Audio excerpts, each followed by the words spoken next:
Hello everyone, আসসালামু আলাইকুম, good evening.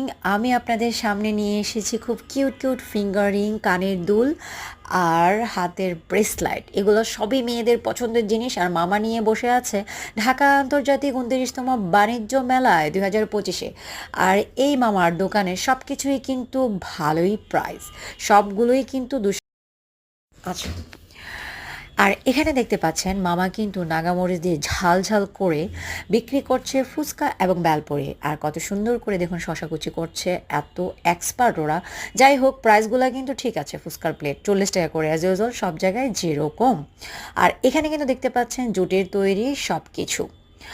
আর আপনার ঘর সাজানো পেয়ে যাবেন নান্দনিক সব কিছু এই সবগুলোতে। কিন্তু এখানেও কিন্তু প্রাইসগুলো আমার কাছে একটু বেশিই মনে হয়েছে। মেলা মানেই কিন্তু অনেক অনেক কিছু, কিন্তু দামে যদি ভালো না লাগে তখন কিন্তু দেখে দেখেই অনেক মানুষ ঘুরে ঘুরে চলে যায়, কিনতে পারে না তাদের শখের জিনিসগুলো। আপনি একটা জিনিস লক্ষ্য করবেন, আশেপাশের অনেক দোকানে যে জিনিসটা আপনি খুব কমে পেয়ে যাচ্ছেন, সেম জিনিসটাই কিন্তু আপনি বাণিজ্য মেলায় কিনতে গিয়ে দেখবেন এটা ডাবল প্রাইস। কিন্তু আপনার শখের জিনিসটা আর কিনা হচ্ছে না, আপনি দেখে দেখে ফিরে আসতে হচ্ছে। আমার কাছে মনে হয় যে আরেকটু যদি কমে রাখা হতো প্রাইসগুলো, তাহলে কিন্তু আরও ভালো হতো।